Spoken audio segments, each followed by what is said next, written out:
పరిశుద్ధ నామానికి మహిమ కలుగును గాక. హల్లెలూయా హల్లెలూయా. క్రీస్తునందు ప్రియులైన దేవుని బిడ్డలారా, యేసుక్రీస్తు పరిశుద్ధ నామములో నెబుకద్నెజరుకి బాగా తెలుసు, ఇది తీసుకెళ్తే, వీటిని తీసుకువెళ్తే వారి దేవుడు నన్ను బ్రతకనివ్వడని.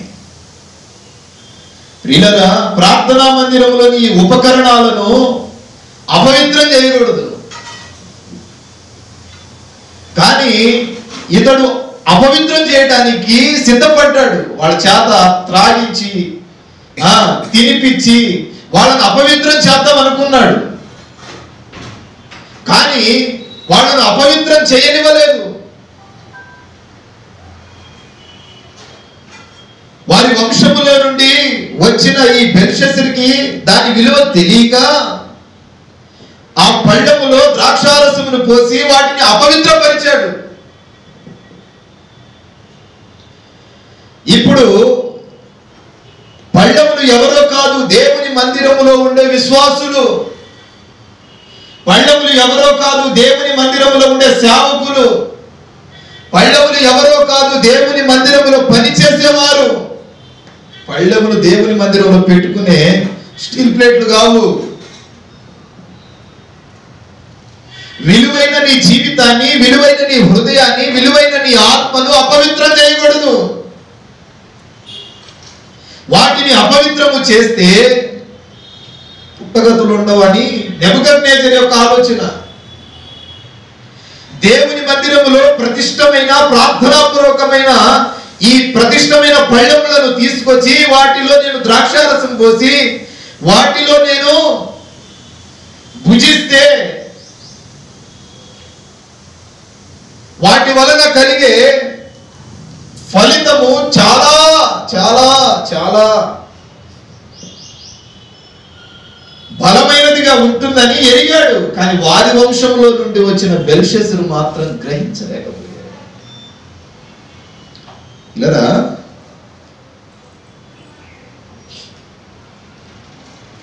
ఈ మందిర ఆవరణములో ఉండే ఉపకరణాలు, ప్రతిష్టమైన పళ్ళములు ఎవరు అంటే మీరే, నేనే, మనమే. జకరియా 14:20లో రాసింది అదే. దేవుని మందిరంలో ఉన్న పాత్రలైన విశ్వాసులు బలిపీఠములకు ఒక ప్రతిష్టమైనదిగా అవ్వాలి.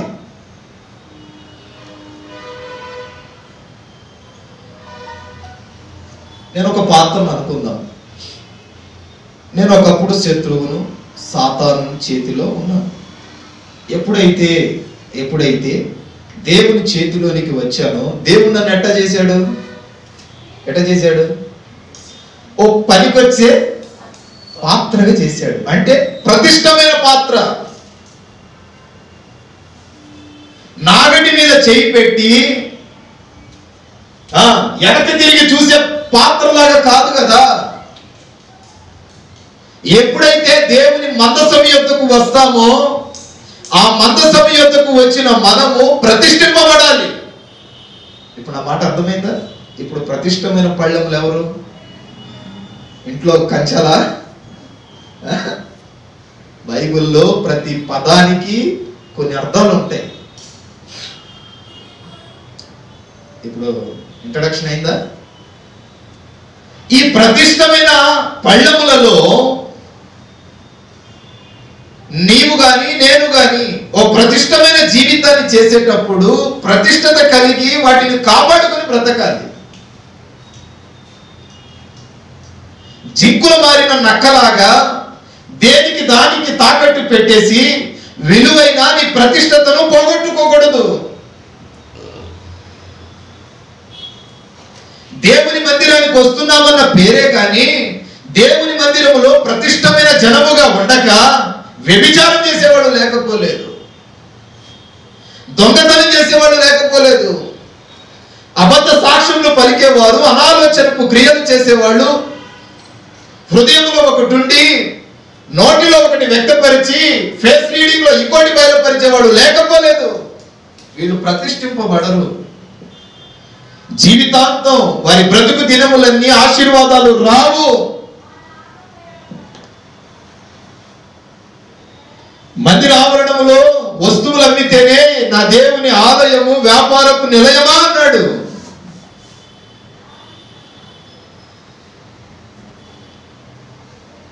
జరగట్లేదా ఇలాంటి? మందిరానికి వచ్చిన నీవు నాతో దేవుడు ఏం మాట్లాడతాడా అని చూడాలి, కానీ ఈ పుల్లం వచ్చాడా ఆ ఎల్లయ్య వచ్చాడా అని దిక్కులు చూడకూడదు. వాడు వస్తే ఎంత, వాడు రాకపోతే ఎంత, నాతో దేవుడు ఎంతసేపు మాట్లాడతాడన్న దివ్య దృష్టి ఉండాలి. మరి ఉందా? ఇంతమంది వచ్చారా, ఇంత గ్రేడింగ్ అయిందా, మరి ఇంతమంది రేపు పరలోకానికి వెళ్తారా? వీళ్ళు వచ్చారా వాళ్ళు వచ్చారా అన్న ఆలోచించే సమయంలోనే సమయం అంతా వృధా అయిపోతుంది. ప్రార్థన అయిపోయింది, ప్రార్థన చేయించుకొని మరలా ఇంటికి పోతాం. ఏం నేర్చుకున్నావు? ఎందుకు వచ్చావు? పనికి పోతే 300 రావా, 500 రావా? మరి ఎందుకు వచ్చావు? ఏదో రావాలంటే వచ్చా పాస్టర్ గారు అంటే, ప్రభు కూడా ఏదో చూద్దామంటే నీ వైపు చూస్తున్నారా, అందుకే నీవు ఆశీర్వదింపబడట్లా. నేను కరెక్ట్గా చూశానంటే నీ స్థాయి 2 అవుతుంది.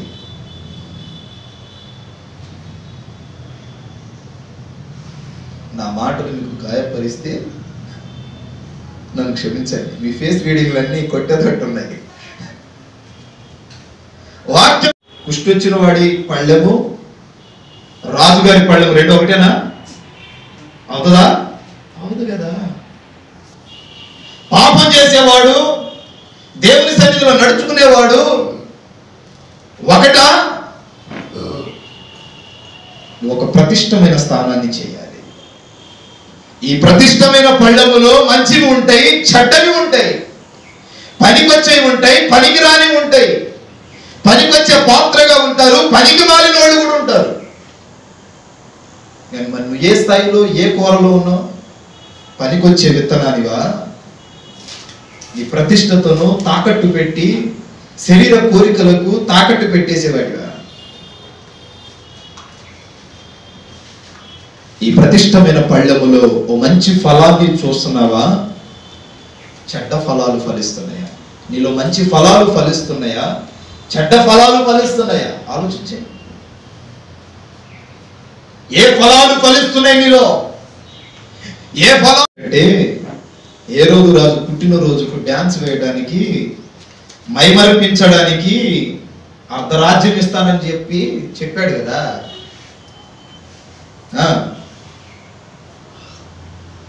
పనికి మాలిన పళ్ళని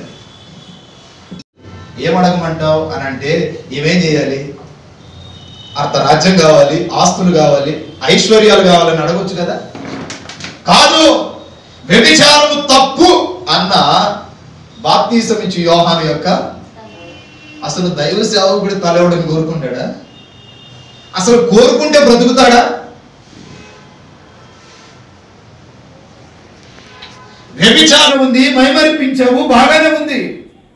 అమ్మా రాజుగారు ఏదైనా కావాలా అని అడుగుతున్నాడు. ఏం అడగమంటే, ఆ బాప్తీసం ఇచ్చే యోహాను యొక్క తల కావాలని చెప్పు, ఆ తలను తీసుకొచ్చి నా చేతుల్లో పెట్టమని చెప్పు అని అన్నప్పుడు ఒక్క దెబ్బకు ఉలుక్కుపడ్డాడండి హేరోదు. బాప్తీసం ఇచ్చే యోహాను ఎటువంటి వాడో అతనికి తెలుసు, అతడి ఎంత ప్రార్థనాపరుడో తెలుసు. దేవుని బిడలను తాకితే దేవుడు ఏం చేస్తాడో కూడా తెలుసు. ఉలుక్కుపడ్డాడు. తాగిన మొత్తంతో దిగింది హేరోదుకి. ప్రభు అనలేదా? ఏమన్నాడు? నా బిడలను తాకువాడు నా కనుగుడ్డు తాకుతాడు. సరే అని ఆమె కోరిక మేరకు బాప్తీసం ఇచ్చి యోహాను తల దేంట్లో పెట్టుకొచ్చింది? పళ్ళెంలోనా, చేతుల్లోనేనా? పళ్ళెంలో పెట్టుకొచ్చింది. అర్ధరాజ్యం కావాలన్న ఇస్తానన్నప్పుడు రాజ్యంలో ఏదో ఒకటి అడగొచ్చుగా, ఏ మంత్రి పోస్టో ఏదో ఒకటి. ఇది పనికిరాని పళ్ళం. పిల్లరా, ఆ అమ్మాయి అంటది, మా అమ్మని అడిగేసి వస్తాను నేను. డ్యాన్స్ చేసే యోచన వచ్చినప్పుడు ఏ వరం కావాలో యోచన రాదంటారా? అంత అవివేకంలో ఉన్నదంటారా?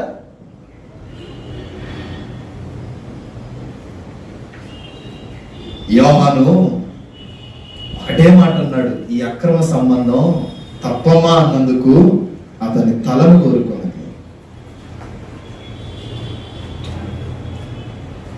అసలు ఆ అమ్మాయి పిచ్చిదంటారా మంచిదంటారా? 10 మందికి ఉపయోగపడే యోహాను యొక్క తల కోరుకుందంటే తన తల్లి యొక్క స్వార్థాన్ని వ్యక్తపరిచింది. నేను ఒక మాట చెప్తానా, నాకు కొంచెం బాధ కలిగించి, అక్క చెల్లెలు ఇద్దరు మాట్లాడుకోవట్లా అనుకుందాం వీళ్ళిద్దరు మాట్లాడుకోవట్లేదు కదా, వీళ్ళిద్దరు మెలకుండా ఉండాలా? వీళ్ళు పోయి ఆ కోపాన్ని పిల్లలకు నూరు పోసరు, చెప్పే విషయాలు అస్సలు చెప్పరు. మనం మాట్లాడకూడదు, నువ్వు మాట్లాడు. నాకు ఆ చిన్న పిల్లలకి ఏం అర్థమవుతుంది? నిజమండి, లేవంటారా? మీ ఇద్దరి గొడవ కదా. ఆ పిల్లలు ఏం చేశారు? మేము మాట్లాడుతున్నాను. అప్పటి నుంచి ఆ చిన్నతనం నుంచి వాళ్ళకు స్వార్థాన్ని నేర్పుతున్నారు, కక్షలు నేర్పుతున్నారు, కుట్రలు నేర్పుతున్నారు. పెద్ద అయ్యాక వాడు చెడిపోకుండా ఎట్లా ఉంటాడు? ఏదో ఒక రోజు మీరు కలుస్తారు అనుకో, పోనీ ఆ పిల్లల ద్వారా ఆయన కలుస్తారు కదా.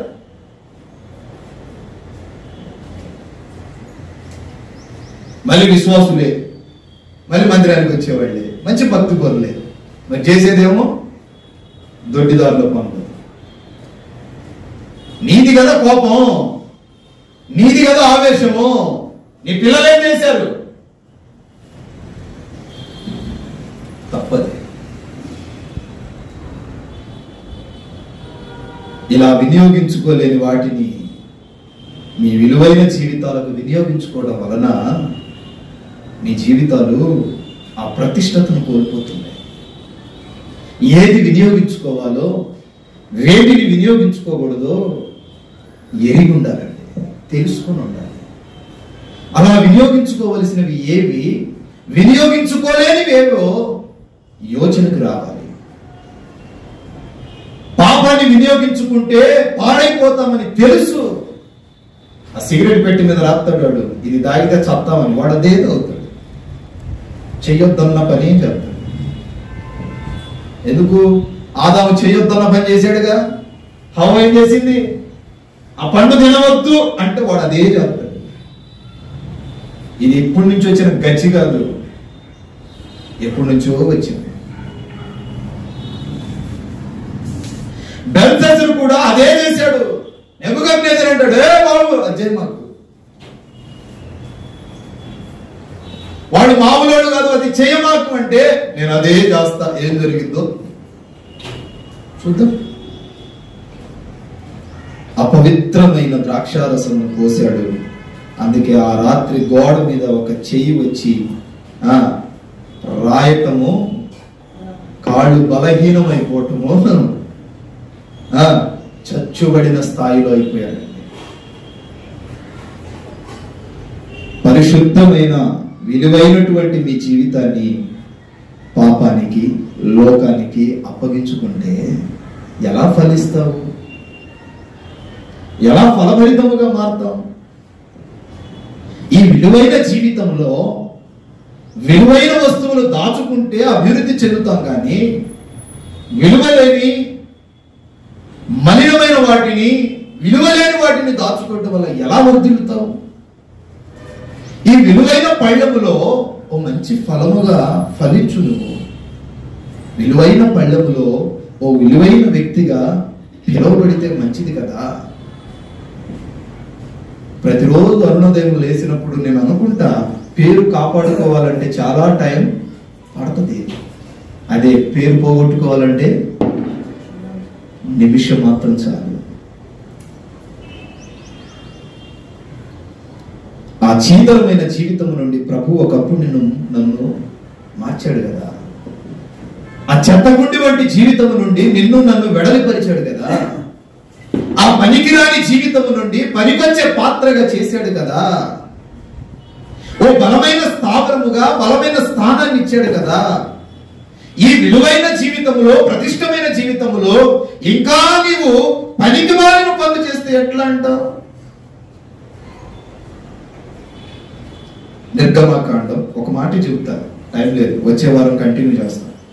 నిర్గమాకాండం 12వ అధ్యాయం 21వ వాక్యం.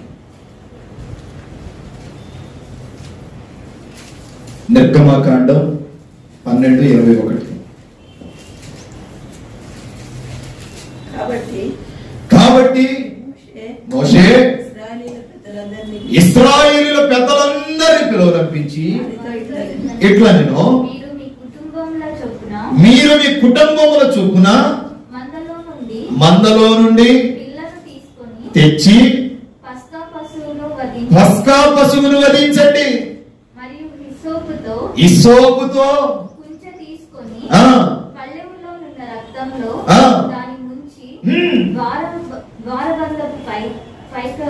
చాలు. ఇప్పుడు పళ్ళెంలో ఏముంది? పళ్ళెంలో ఏముంది? రక్తం ఉంది. ఐగుప్తు దేశంలో 10 అద్భుతాలు జరిగింది. ఏ రక్తం ఉంది అంటే నిర్దోషమైనటువంటి గొర్రెపిల్ల రక్తం ఉంది. ఈ రక్తములో నీవు కడగబడాలి. ఓ పస్కా పశువును తీసుకొచ్చి మందలో నుండి ఒక పిల్లను తెచ్చి దానిని వధించమన్నాడు. ఆ రక్తాన్ని ఓ పళ్ళెములో తీసుకోమన్నప్పుడు ప్రియులరా తీసుకున్నారు. కొన్ని అద్భుతాలు జరిగింది. ఫరో హృదయం కఠినమైంది. ప్రజలు బానిసత్వములో నుండి బయటకు రావాలి. ఆఖరిగా ఈ రాత్రి సంహారపు దూత ఐగుప్తు దేశం మీద, ఐగుప్తు దేశము నలుమూలలు తిరుగుతుంది. ఏ ఇంట అయితే పస్కా బలి పశువు వధింపబడదో ఆ ఇల్లు సంహారపు దూత చేతిలో ఉంటుంది. ఈ సంహారపు దూత ఐగుప్తు దేశం అంతా సంచరించింది. కనుక మీరు ముందుగానే ఓ పిల్లను తీసుకొచ్చి, గొర్రె పిల్లను తెచ్చి దానిలో పస్కాను వధించండి. ఆ పళ్ళెములో రక్తమును ఉంచండి. ఎన్ని అద్భుతాలు చేసినా ఫరో యొక్క హృదయము మార్చబడట్లేదు, కఠినమైపోయింది. దేవుడు కూడా చూశాడు చూశాడు చూశాడు, ఆగాడు ఆగాడు ఆగాడు ఆగాడు. ఒక్క దెబ్బకి గాండ్రించే సింహంలాగా సంహారపు దూతను పంపాడు. నీ ఇష్టం వచ్చినట్టు సంహరించుకోపో. కానీ దేవుని ప్రజలకు మోషే ద్వారా చెప్తున్నాడు, ఇదిగో ఇదిగో మందలో నుండి ఒక పిల్లను తెచ్చి పస్కా పండుగ, పస్కా బలి పశువును వధించి ఓ పళ్ళెములో ఆ యొక్క రక్తమును ఉంచండి. సంహారపు దూతని ఇంటి మీదకి వచ్చినప్పుడు ఆ రక్తము ఉన్న పళ్ళెము కనబడినచో సంహారపు దూత ఆ ఇంటిని దాటి వెళుతుంది. ఇశ్రాయేలులారా, ప్రతి ఇంటికి ఒక నిర్దోషమైన గొర్రె పిల్లను వధించండి. దాని రక్తమును మీ ఇంటి గుమ్మములకు కట్టుకోండి. మీ ఇంటి గుమ్మాలకు పూయండి. ఆ ఇంట్లో కూర్చోండి. మీ ఇంట్లో గుమ్మాలకు పూసి మీరు ఆ ఇంట్లో కూర్చోండి. ఆ గొర్రె పిల్ల మాంసం అంతటిని మీరు కూర్చొని ఏం చేయాలి? ఏం చేయాలి? పూజించండి. దాని అర్థం ఏమిటంటే సంహారపు దూత ఆ రాత్రంతా సంచరిస్తాడు. ఏ ఇంటికి అయితే ఆ రక్తపు గుర్తు ఉంటుందో ఆ రక్తపు గుర్తులను చూసి సంహారపు దూత మిమ్మల్ని సంహరించకుండా వెళ్ళిపోతాడు. ఏ ఇంటికైతే సంహారపు దూత ఆ గుర్తు ఉండదో ఆ ఇంటిని ఆ దూత సంహరిస్తాడు. ఇశ్రాయేలులారా, ఇది మీరు ఇది మీకు కట్టెడగా భావిస్తున్నాను.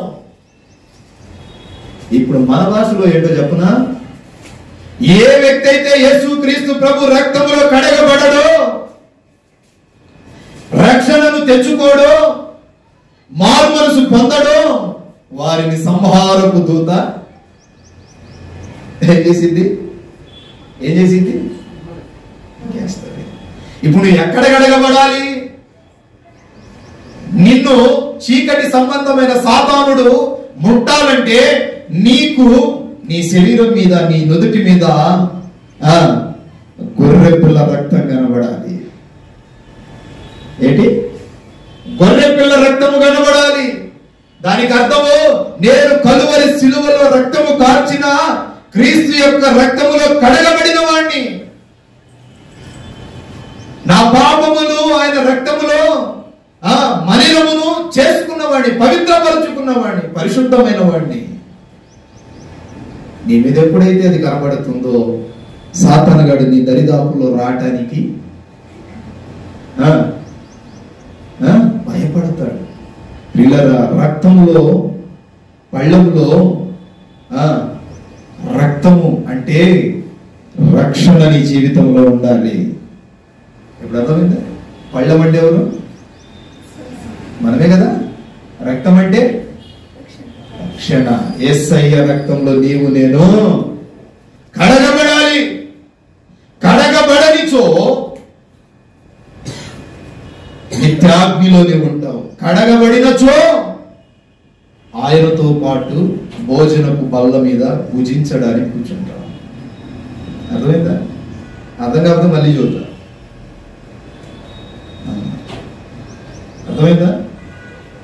అర్థమైందా? కాకపోతే మళ్ళీ చూద్దా. 100 సార్లు చెప్పడానికి కానీ నేను తీర్మానాలు చేసుకుని వచ్చా. నీకు అర్థం అవ్వాలి. ఓ ప్రతిష్టమైన జీవితాన్ని దేవుడు నీకు నాకు ఇచ్చినప్పుడు ఆ జీవితాన్ని ఎట్లా కాపాడుకుంటున్నాం, ఎట్లా ఆయనకి ప్రతిష్టత కలిగి జీవిస్తున్నాం. పిల్లరా,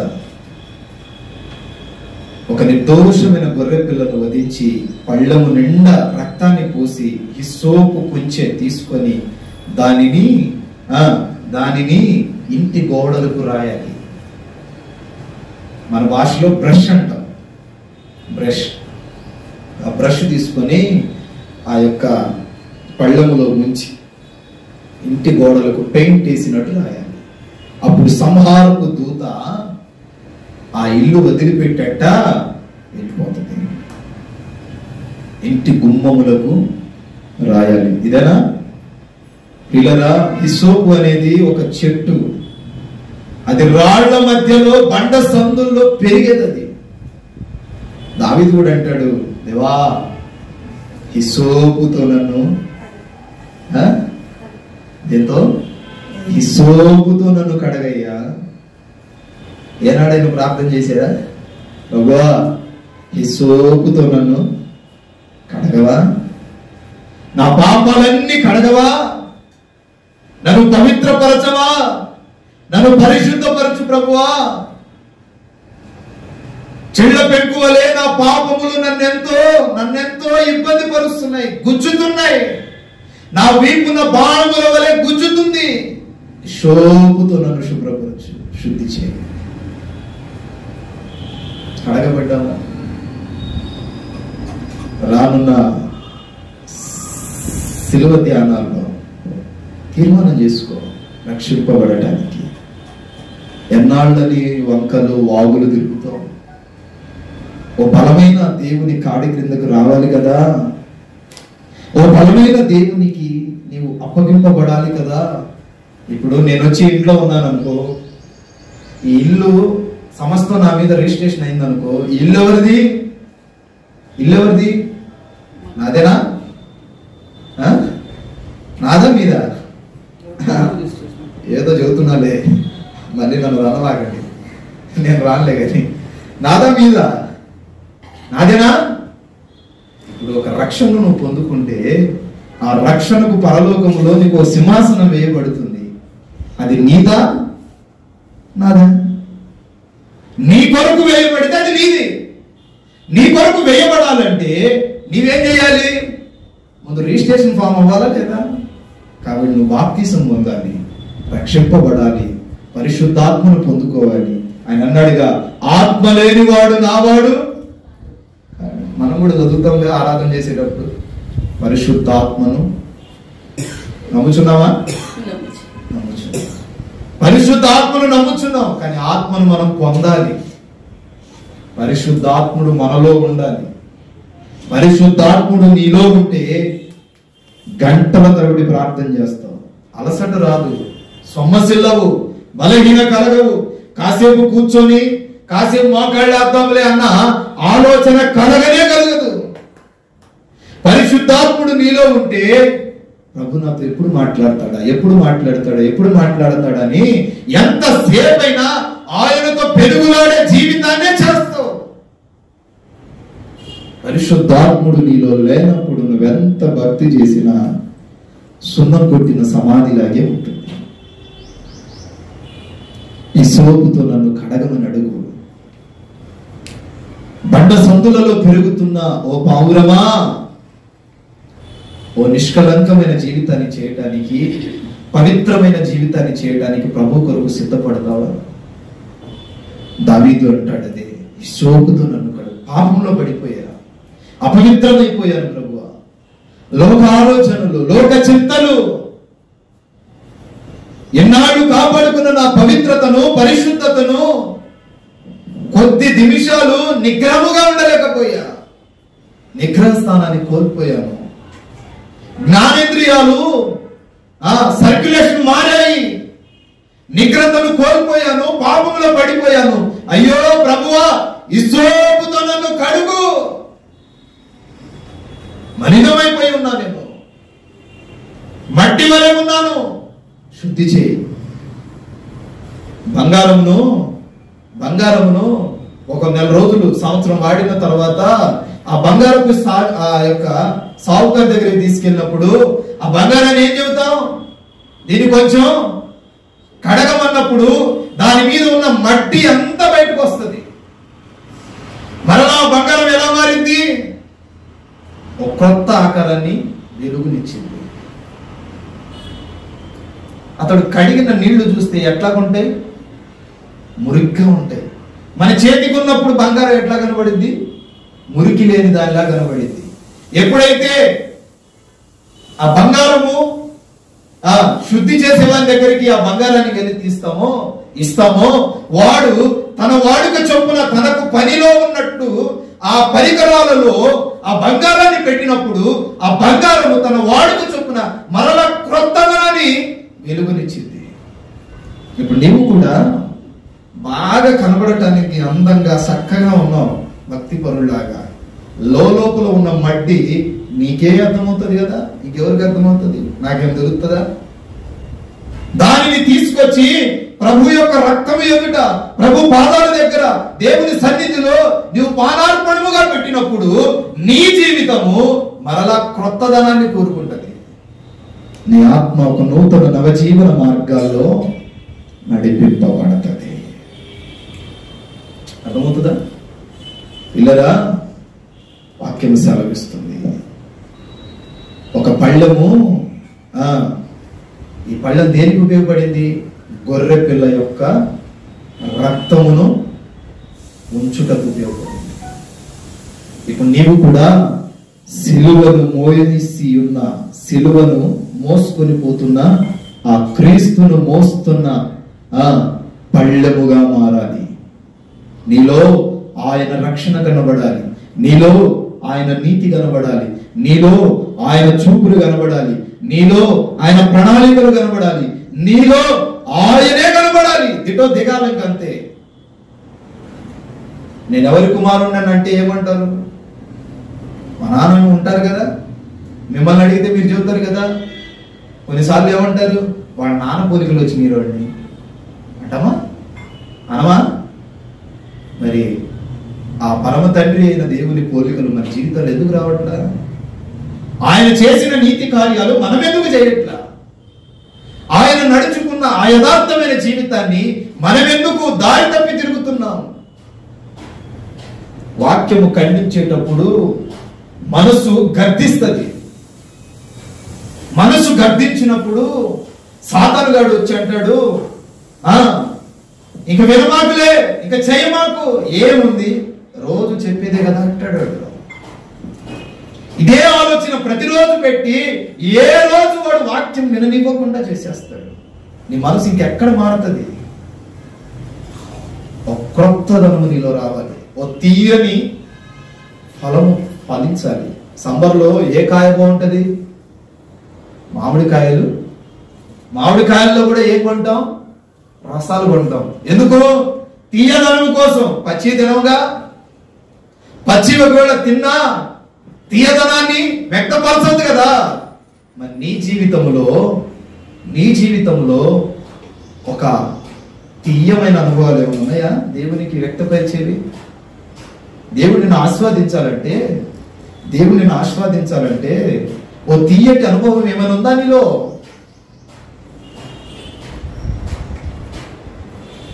ఆలోచించే. ఆ పళ్ళము లేకపోతే సంహారపు దూత ఇంట ప్రవేశించే పరిస్థితులు వస్తాయి. ఆ పళ్ళం ఉంది కాబట్టి ఆ రక్తం ఆ పళ్ళములో ఉంచుటకు పనికొచ్చింది.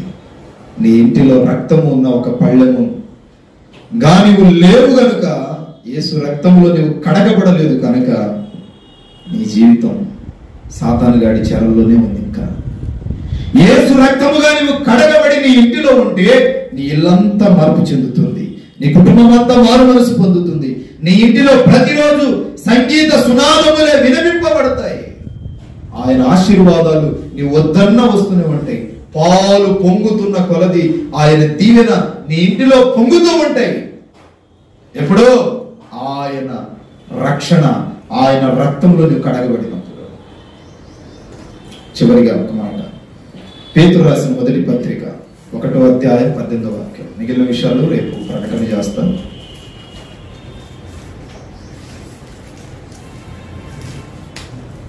పేతురు రాసిన మొదటి పత్రిక 1వ అధ్యాయం 18వ వాక్యం.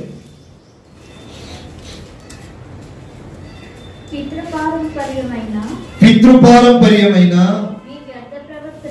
నీ వ్యర్థ ప్రవర్తనను విడిచిపెట్టునట్టుగా వెండి బంగారముల వంటి మీరు విమోచింపబడలేదు కానీ అమూల్యమైన రక్తము చేత మీరేమయ్యారు? నిర్దోషమైనది నిష్కలంకమైన ఆ గొర్రె పిల్ల రక్తములో మీరు శుద్ధి చేయబడాలి. ఇప్పుడు నువ్వు ఎందులో శుద్ధి చేయబడ్డావు? ఎందులో విమోచింపబడ్డావు? నిర్దోషమైనది నిష్కళంకమైనది. మనలో ఏమైనా నిరాలోచనలు, ఒకరిని చూసి అసూయ కలగొచ్చేమో. ప్రభులో నిష్కళంకము, ప్రభులో అసూయ ఉండదు, స్వార్థాలు ఉండవు. ఒకడు ఎదుగుతూ ఉంటే ఇంకొకడు ఓర్వలేని తనం ఉండదు. మనుషులుగా మన జీవితాల్లో మన బ్రతుకుల్లో ఇవి ఉంటాయి. ఇవన్నీ సాతాను స్వభావాలు. ఒకడు ఎదుగుతూ ఉంటే ఇంకొకడు ఓర్వడు. ఇది సాతాను యొక్క స్వభావం. కారణం ఏంటి చెప్పనా? ప్రభువు గాన ప్రతిగానాల చేత మహిమ పొందుతూ ఉంటే వాడు చూసి ఓర్వలేకపోయాడు కదా. చూసి ఓర్వలేకపోగా ఆ సింహాసనమునకు పైగా నా సింహాసనం ఉండాలని ఏం చేశాడు? ఆయన దగ్గర నుండి ఆలోచించాడు. ఓ దృష్టమైన ఆలోచన. ప్రధాన దూతలలో ఒక ప్రథమ స్థానం చేస్తున్నాడు కదా.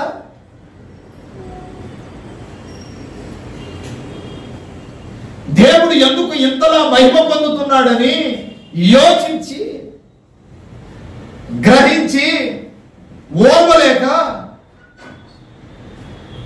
ఒక దృష్ట ఆలోచన పెట్టుకొని తన బుద్ధిని వ్యక్తపరుచుకున్నాడు. మనలో కూడా ఒకడు ఎదుగుతూ ఉంటే కోడు ఓర్వడు.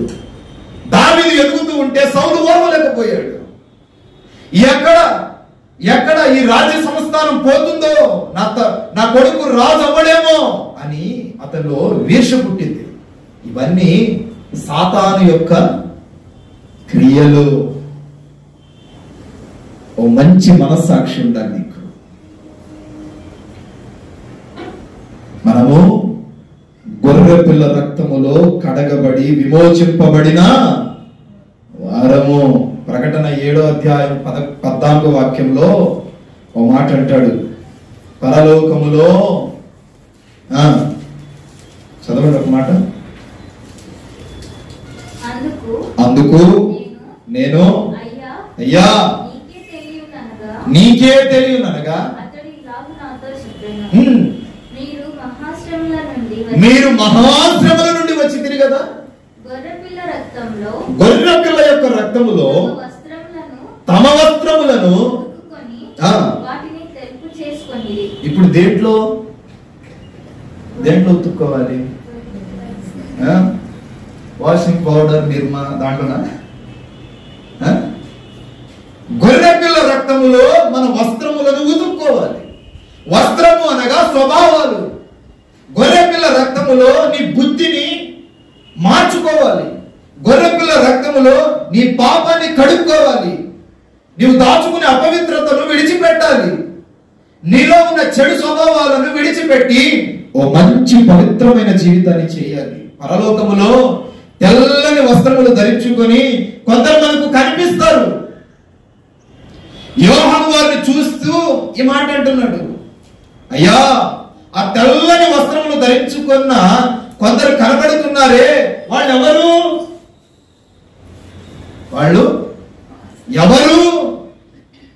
పద్మాసు దీపుల్లో యోహానుకు దర్శనమందు ఈ ప్రకటన గ్రంథం రాస్తూ ఉన్నాడు.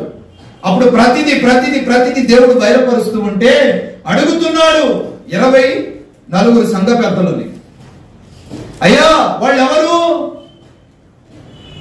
అప్పుడు ఒక స్వరం వినబడుతుంది. పెద్దలలో ఒకడు చెప్తారు, లోకములో భయంకరమైన శ్రమలు అనుభవించి వచ్చిన వారే వీరు. అయితే వీరు గొర్రె పిల్ల రక్తములో తమ వస్త్రాన్ని ఉదుకుకొని వారి వస్త్రములను ఏం చేసుకున్నారు? తెలుపు చేసుకున్నారు. వీళ్ళు ఎక్కడి నుంచి వచ్చారు?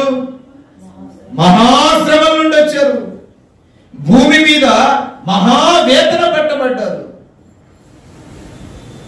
నీ హృదయంలో పాపము, అలజడులు, లోకక్రియలు రాకుండా ఉండాలంటే నీ హృదయాన్ని ఈ రక్తంలో కడుక్కోవాలి. ఏ రక్తం? నిష్కలంకమైన దేవుని రక్తంలో. ఎప్పుడైతే ఆ రక్తంలో కడుక్కుంటావో రోగము గాని, దరిద్రత గాని, దుర్మార్గత గాని నీలోకి రాకుండా నీలో యేసు రక్తము కనబడాలి. అవి నీలోకి రాకుండా ఆపివేయబడతాయి. అనారోగ్యం రాదు, దరిద్రత రాదు, అప్పుల పాలవు, పిల్లరా దుర్మార్గత చెందవు, దయ్యాల చేత పీడింపబడవు, సాతాను గడికి బానిసైపోవు. యేసు రక్తంలో నువ్వు కడగబడితే సాతానుడు నిన్ను చూసి భయపడతాడు. పిల్లరా యెషయా గ్రంథం 60వ అధ్యాయం 18వ వాక్యంలో అంటాడు, ఇదిగో ఇకను నీ దేశమును బలాత్కారమును మాట వినబడదు, నీ సరిహద్దులలో పాడువను మాట, నాశనం అనే మాట వినబడవు. రక్షణయే నీకు ప్రాకారములనియు, ప్రఖ్యాతియే నీకు గుమ్మములనియు నీవు చెప్పుకొందువు. ఎప్పుడు ఆయన రక్తములో కడగబడినప్పుడు ఏమని చెప్పుకుంటావు? రక్షణయే ప్రాకారము, ప్రఖ్యాతియే ఖ్యాతియే నీ గుమ్మములనియు నువ్వేమవుతావు? చెప్పుకుంటావంట.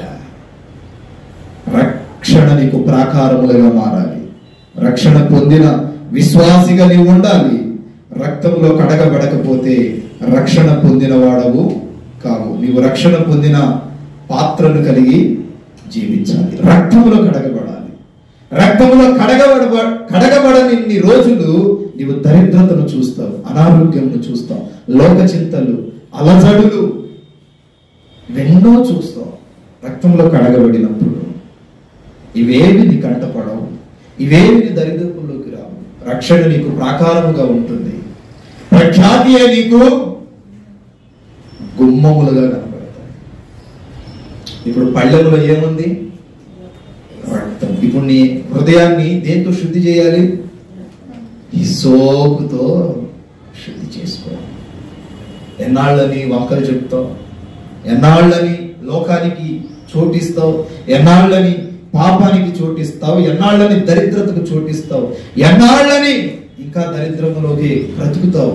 నీవొక తీర్మానానికి వస్తే, నీవొక ముగింపునకు వస్తే, నువ్వొక సిద్ధపాటుకు వస్తే నీ జీవితాన్ని తిరగరాయాలనుకుంటున్నాడు నేను ప్రకటిస్తున్న క్రీస్తు. నీ బ్రతుకును సార్థకం చేయాలనుకుంటున్నాడు. నీ కుటుంబంలో నీవు దీవింపబడిన వాడవుగా మార్చబడాలనుకుంటున్నాడు.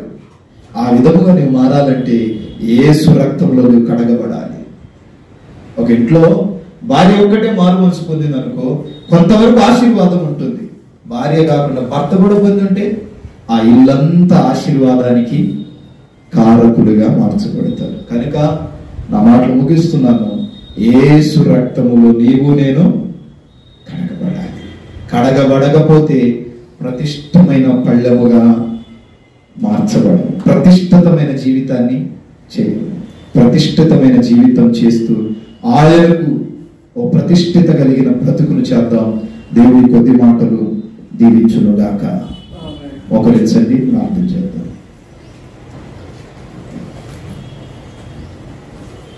మోకరించండి.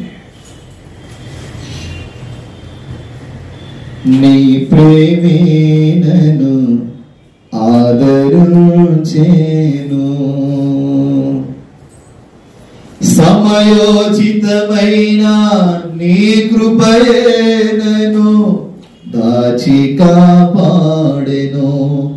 నీ కృపలో దాచి కాపాడెను. సమయోచితమైన నీ కృపయే నన్ను దాచి కాపాడెను. నీ కృపలో దాచి కాపాడెను. బలసూచకమైన మందసమా నీకై సజీవయాగమై యుక్తమైన సేవకై ఆత్మాభిషేకముతో నన్ను నింపితివా. సజీవయాగమై యుక్తమైన సేవకై ఆత్మాభిషేకముతో నన్ను నింపితివా. సంఘక్షేమమే నా ప్రాణమాయెను. సంఘక్షేమమే నా ప్రాణమాయెన. నీ ప్రేమే నన్ను ఆదరించెను. ప్రార్థన చేద్దాం. ఆయన ప్రేమ ఆదరించింది కాబట్టి ఈ ప్రతిష్ఠితమైన జీవితాన్ని చూస్తున్నాం. ప్రేమాస్వరూపి కృపగల మా తండ్రి పరిశుద్ధ పాదాలకు స్తోత్రాలు. ఈ దినము కొద్దిసేపు నీ వాక్యాన్ని ధ్యానించుటకు నీ కృప చూపినవాడు నాయనా. నీవెంతైనా నమ్మదగిన వాడవు, నీవెంతైనా కోరదగిన దేవుడవు, నీవెంతైనా సమాధానపు న్యాయాధిపతివి ప్రభువా. అయా జ్ఞాపకం చేసుకోండి మా యొక్క అయా మలిన జీవితాన్ని తీసి మహత్తరమైన మహిమ కలిగిన శరీరాన్ని దయచేయండి. మహిమ కలిగిన జీవితాన్ని మాకు దయచేయి ప్రభువా. అయా అయా ఈ సోపుతో మమ్మల్ని కడగమని ప్రార్థన చేస్తున్నాను. ఈ సోపుతో మమ్మల్ని శుద్ధి చేయమని ప్రార్థిస్తున్నాను. వాక్యమును ప్రభువా హృదయములో చేరనివ్వకుండా చేస్తున్న ప్రతి చీకటిని అయా మీరు తొలగించమని ప్రార్థిస్తున్నాను. అద్భుతాలు చేయండి, ఆశీర్వదించండి. ఈ ప్రాంతాన్ని, ఈ ప్రాంగణాన్ని అయా ఈ అన్యుల మధ్య ఈ పరిచర్య ఎందుకు ప్రారంభించావో మాకు తెలియదు అయా. మాకు ఆస్తి ఎక్కువ వలన కాదు కానీ, డబ్బు వలన కాదు కానీ, ఏ విధము చేతనైనను నీ సేవ ఈ ప్రాంగణములో దీవింపబడాలని, విస్తరింపబడాలని ఆశపడుతుంది. ఈ అన్యుల ప్రాంతములో అయా నీ సేవను ఎందుకు స్థిరపరుచుకున్నావో తెలియదు అయా. నూతన ఆత్మలను ఇవ్వండి. వచ్చిన వారే వచ్చినట్టుగా అయా నీకు స్తోత్రాలు. వెళ్ళిపోయే స్థాయిలోనే ఉన్నారు కానీ ఓ బలమైన మలినమైన జీవితాన్ని, ఓ బలమైన మహిమ కలిగిన జీవితాన్ని జీవితకు కృప చెప్పండి. ఒక నిబంధన కలిగి, ఒక నిబద్ధత కలిగి జీవించే కృపనివ్వండి అయ్యా. న్యాయం జరిగించండి. మనుషులుగా మేము ఎవరికి ఏ బాధ చెప్పుకోలేము. హృదయవాంఛలు ఎరిగిన దేవుడవు ప్రభువా, ఈ మందిరమును అయా మీరు జ్ఞాపకం చేసుకోండి నాయనా. ఈ సంఘాన్ని జ్ఞాపకం చేసుకోండి, సంఘాన్ని విస్తరించమని ప్రార్థిస్తున్నాను. మేము పిలిస్తే ఎవరు రారు ప్రభువా, సాకులు చెప్తారు. నీవు పిలిస్తే ఎంతటి మూర్ఖుడైనా నీ మందిర ఆవరణములో స్థిరముగా కూర్చుంటాడు ప్రభువా. దానికి సాదృశ్యమే అపోస్తుడైన పౌలు. కృపలో జ్ఞాపకం చేసుకోండి అయ్యా. సంఘ బిడ్డల యొక్క జీవితాల్లో అయ్యా వారి ఆత్మలను త్రెప్పలిల్ల చేయండి. ఆత్మానుసారంగా ఆలోచించుటకు వారికి మనసు దయచేయండి. కృప జ్ఞాపకం చేసుకోండి, మేలు చేయండి అయ్యా. ఇది మా పని కాదు, ఇది మీ పని. మీ ఇంటి బానిసలు మేము, మీ ఇంటి పనివారము మేము. మేలు చేయమని ప్రార్థిస్తున్నాను. పండగకో పబ్బానికో నీ ఆలయానికి వచ్చే బిడ్డలుగా కాక అయ్యా ప్రతి దినము, ప్రతి గడియ, ప్రతి వారము, ప్రతి జాము నిన్ను ఘనపరిచి నిన్ను జ్ఞాపకం చేసుకునే అట్టి జీవితాన్ని మాకు దయచేయండి. మేలు చేయమని ప్రార్థన చేస్తున్నాను. కృప చూపండి. ఒక నూతన ఆత్మలు ఈ సంవత్సరంలో ఈ మందిరంలో నడిపిస్తామని ఆశపడుతున్నానయ్యా, ఆశపడుతున్నాను అయ్యా. నీకు స్తోత్రాలు. యెషయా గ్రంథంలో రాయబడిన రీతిగా ఎన్నాళ్ళు మా ప్రార్థన వైపు నీవు కనుదృష్టి ఉంచమని భక్తుడు అడిగినట్టుగా కాదు, కానీ నీ సన్నిధిలో మొరపెడుతున్నాం. మీరే మేలు చేయండి, మీరే కృప చూపండి, మీరే మీ పనిని విస్తరించుకోమని ప్రార్థిస్తున్నాను. ఈ చిన్న సంఘాన్ని ఆశీర్వదించమని ప్రార్థిస్తున్నాను. దివ్యకరంగా మార్చి అనేక మందికి ఆశీర్వాదకరంగా నీ బిడ్డలను మార్చుకోమని ప్రార్థన చేస్తున్నాను. రేపటి నుండి జరుగుతున్న 40 దినాల ఉపవాస ప్రార్థనలు విజయోత్సవముగా జరుగుటకు కృప దయచేయండి. నీ సన్నిధిలో గంటల తరబడి ప్రార్థించే కృప అల్పుడను అయోగ్యుడను అయా తండ్రి నీ దాసుడనైనా నాకు మీరు దయచేయండి. గత వారాల్లో బలహీనున్నయ్యా, మీరు బలపరచి ఈ 40 రోజులు విశేషమైన కృపనివ్వమని వచ్చిన పరిశుద్ధులైన బిడ్డలందరినీ దీవించు. మరి కుటుంబాలను ఆశీర్వదించి బలపరి స్థిరపరచండి. మేలు చేయమని, తిరిగి వారి ప్రయాణాలు తోడుగా ఉండమని యేసునామమున ప్రార్థిస్తున్నాను పరమ తండ్రి, ఆమేన్. మన తండ్రి అయిన దేవుని ప్రేమ, కుమారుడు యేసుక్రీస్తు కృప, పరిశుద్ధాత్మ దిన సవాసం పిల్లలకు సంఘానికి సకల కోటి పరిశుద్ధులకు ప్రభాత్మతోడే నడిపించును గాక. ఆమేన్. అందరికీ ప్రభు నామమున హృదయపూర్వకమైన వందనాలు తెలియజేయుచున్నాను. God bless you. దేవుడు మిమ్మల్ని మీ కుటుంబాలను దీవించును గాక. రేపటి నుండి 40 దినాల ఉపవాస ప్రార్థనలు ప్రారంభించబడుతుంది. మీరు ఎవరైనా ఉపవాసం ఉండి ప్రార్థన చేసుకోవాలని ఆశపడేవాళ్ళు ఉపవాసాలు ఉండండి. ప్రార్థన చేసుకుని ఉపవాస ప్రార్థనలో ఉన్న శక్తిని పొందుకోవాలని ప్రభు సన్నిధిలో తేటపరుస్తూ తెలియజేస్తున్నాను. నా కొరకు మీరందరూ ప్రార్థన చేయాలని దైవ సేవకుడిగా మీ అందరికీ తెలియజేస్తున్నాను. God bless you. దేవుడు మిమ్మల్ని మీ కుటుంబాలను దీవించును గాక. రేపు వారం నుండి కొంచెం ఎర్లీగా రావడానికి ప్రయత్నం చేయండి.